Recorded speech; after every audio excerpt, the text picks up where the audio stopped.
Let's get started on this next topic. So this is Algebra 2, is lesson 1.2, and it is integers. What are integers? Well, as it turns out, we now have the number line.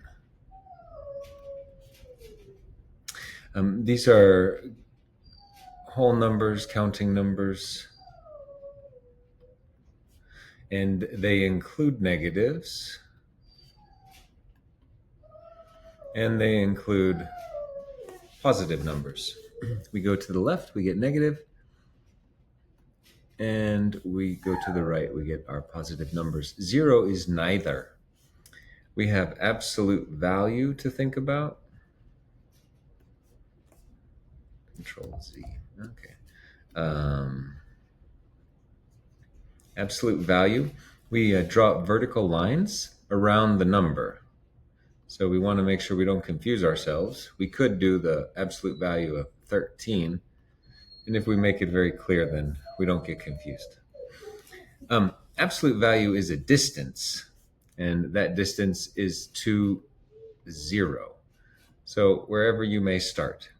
If you are at a positive 5, well, then the absolute value of positive 5, that distance to 0 is 5. If you are at negative 5, well, the absolute value of negative 5, that distance to 0 is 5. And in both cases, it's the same, and we measure distance as a positive number. So we would have to make everything positive. Groupings. If we have a group inside of a group, then we want to work from the inside out.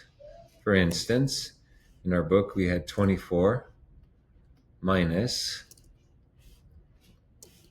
the absolute value, okay, of 19 minus 3 times 6 minus 2.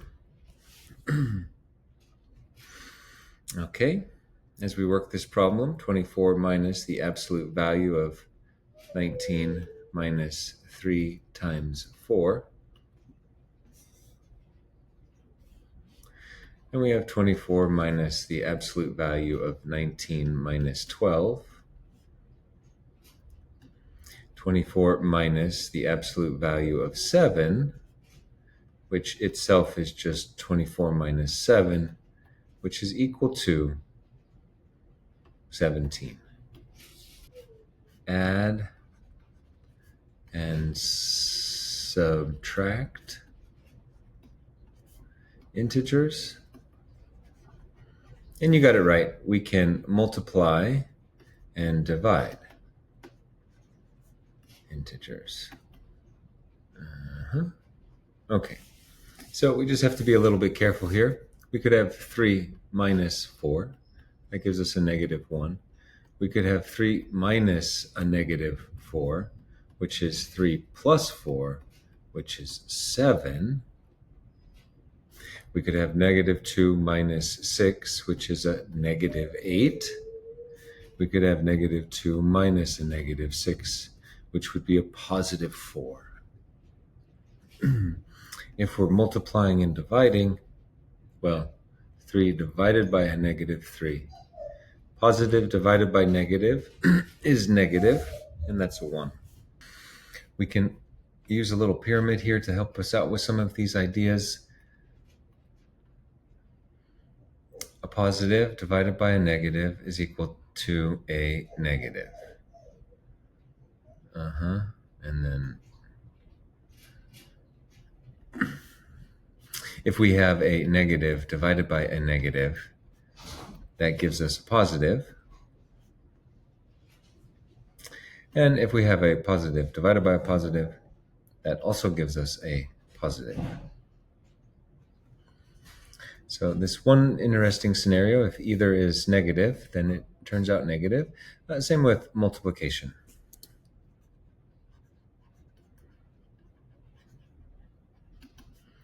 A minus B is the same thing as addition of a negative integer, negative number. a plus a negative b. So it follows suit with multiplication and division. When you're multiplying, it's like dividing. If I want to do a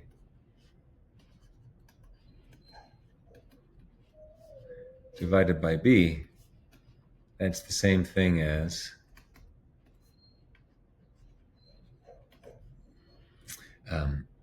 a times 1 over b.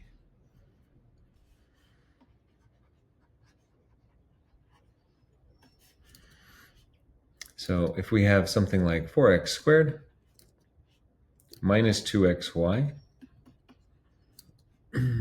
plus 3y squared, and we say that x is equal to 2 and y is equal to negative 1, we want to know what is this equal to.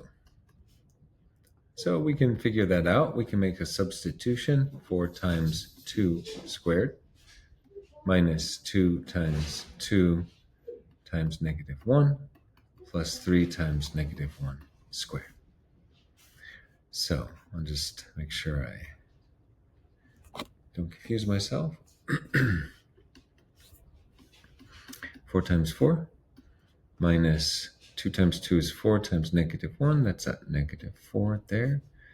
Minus 3. But this becomes a positive. So positive times positive is positive. The two negatives will become positive. So we get 16 plus 7, which gives us 23. Translating into, that's the other dog, Osita. No, she's a loud one. All right, and then we get into the exercises. Okay, those are our notes.